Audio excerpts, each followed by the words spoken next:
in the heart of the African savanna, where the golden grass swayed in the breeze and the sun painted the skies with brilliant hues.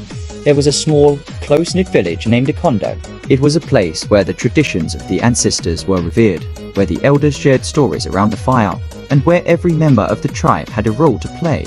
Among the village's many children, there was one who stood out not for his strength or size, but for his spirit and determination. His name was Kofi. Kofi was the youngest of the tribe, a boy of just 12 years. He was smaller than the other children, with a slender frame and bright, inquisitive eyes that seemed to take in the world with a mixture of wonder and curiosity. While the other boys were already training to be warriors, learning to hunt and protect their people, Kofi was often overlooked. The elders, while kind, didn't see the potential in him that they saw in the older, stronger boys. But Kofi had a heart that burned with a fierce desire to prove himself. He dreamed of becoming a warrior like his father, who had been one of the greatest hunters in the tribe before he passed away. Kofi's mother, a wise woman who knew the ways of the land, often told him that strength wasn't just in the body, but also in the mind and spirit. Her words were a comfort to Kofi, but he knew that he would have to show the others that he was capable of much more than they believed. The village was surrounded by dense forests and open plains, home to wild animals and hidden dangers. The men of the tribe often went on long hunts, bringing back food and skins to provide for their families. Kofi longed to join them, to be part of the hunts, but he was always told he was too young, too small, too inexperienced. But one day, an opportunity presented itself. It was the height of the dry season, and the land was parched. The rivers that normally flowed with fresh water were reduced to trickles, and the grasslands were turning brown. The animals had begun to migrate in search of water, and the village's food supplies were running low. The elders decided that a great hunt was needed, a hunt that would take them deep into the wilderness where the last herds of antelope were said to be grazing. The hunt would be dangerous, but it was necessary for the survival of the village. The strongest warriors were chosen to go, and as usual, Kofi was not among them. But this time, he was determined not to be left behind. He knew that the journey would be long, and that the hunters would need more than just strength. They would need someone with agility, someone who could scout ahead and find the best paths through the forest. Kofi approached the chief, an old man with a stern face but a kind heart. He pleaded his case, telling the chief that he could be of use, that he could help the hunters find their way. The chief listened but was hesitant. Kofi was young, and the dangers of the wild were not to be taken lightly. But Kofi's determination won out. The chief agreed to let him come, but only if he promised to stay close to the others and follow their orders without question.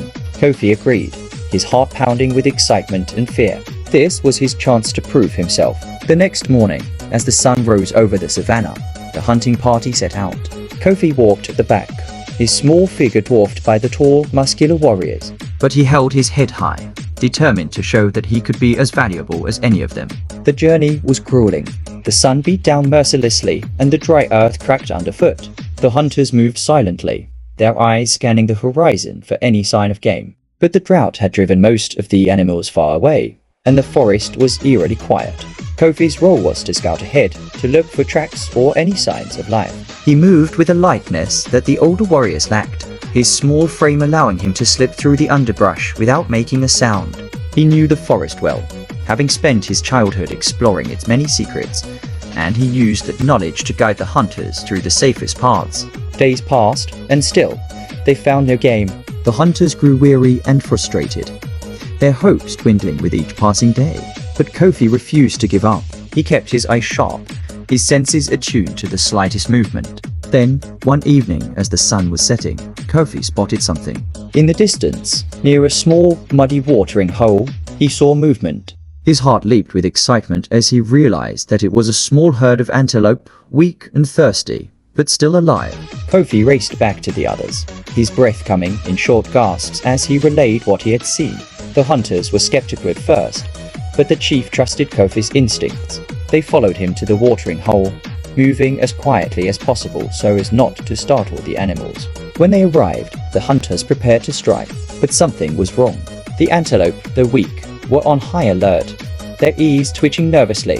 Kofi's heart sank as he realized why they were not alone. Suddenly, from the shadows, a group of lions emerged, their eyes locked on the antelope. The hunters froze, knowing that they were now in a dangerous position. The lions were hungry, and they would not hesitate to attack if they felt threatened. The chief whispered a command to retreat, but Kofi knew that if they left now, the village would starve. He had to think quickly. His mind raced as he remembered something his mother had taught him about lions, their fear of fire. Without hesitation, Kofi grabbed a stick and lit it with the small flint he carried. He ran towards the lions, waving the flaming stick in their air, and shouting at the top of his lungs. The lions, startled by the sudden burst of light and noise, hesitated for a moment before retreating into the darkness. The hunters were stunned. They watched as Kofi stood his ground, his small figure silhouetted against the flickering flames. The lions were gone, and the antelope remained too weak to flee. The chief nodded in approval, and the hunters moved quickly to bring down the game. That night, as they sat around the fire roasting the meat, the hunters praised Kofi for his bravery and quick thinking. The chief placed a hand on Kofi's shoulder and told him that he had earned his place among the warriors. But the journey was not over yet. They still had to return to the village, and the path ahead was filled with dangers.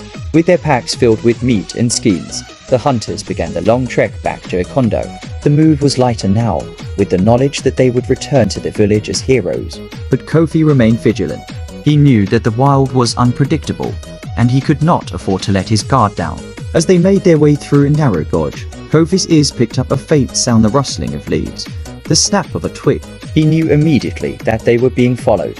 He whispered a warning to the chief, who signaled the hunters to stop. They listened, their muscles tensed for a fight. And then, from the shadows, a group of bandits emerged, their faces hidden by cloth masks, their eyes glinting with malice. The bandits had been following the hunters for days, waiting for the right moment to strike. They were after the food and skins, and they were willing to kill for it. The chief stepped forward, ready to negotiate, but the bandits were not interested in talk. They charged, their weapons raised. The hunters fought bravely, but they were outnumbered and exhausted from the journey. Kofi watched in horror as the battle unfolded, his heart pounding with fear. He knew he had to do something, but what could a small boy do against such odds? Then he remembered the gorge, the narrow walls and the loose rocks above. Kofi's mind raced as he formulated a plan. He quickly climbed up the side of the gorge, his small hands finding purchase on the rough stone. Reaching the top, Kofi found the largest rocks he could and began pushing them over the edge. The rocks tumbled down, crashing into the bandits below. The sudden barrage of stones startled the bandits, breaking their formation and giving the hunters the upper hand. With renewed strength, the hunters fought back, driving the bandits away. The remaining bandits fled, their spirits broken by the unexpected attack from above. Kofi climbed down from the gorge, his body trembling with exhaustion. The chief embraced him, praising his quick thinking and courage. The other hunters joined in, lifting Kofi onto their shoulders and chanting his name. Kofi had done it. He had proven himself not just as a hunter, but as a warrior, a protector of his people. The return journey was long, but Kofi's heart was light. He knew that when they returned to Underdog, he would no longer be seen as just a child. He would be a hero. When the hunting party returned to the village, they were met with cheers and celebration. The women and children danced and sang as the hunters carried their spoils into the village square. The chief called for a feast to be held in honor of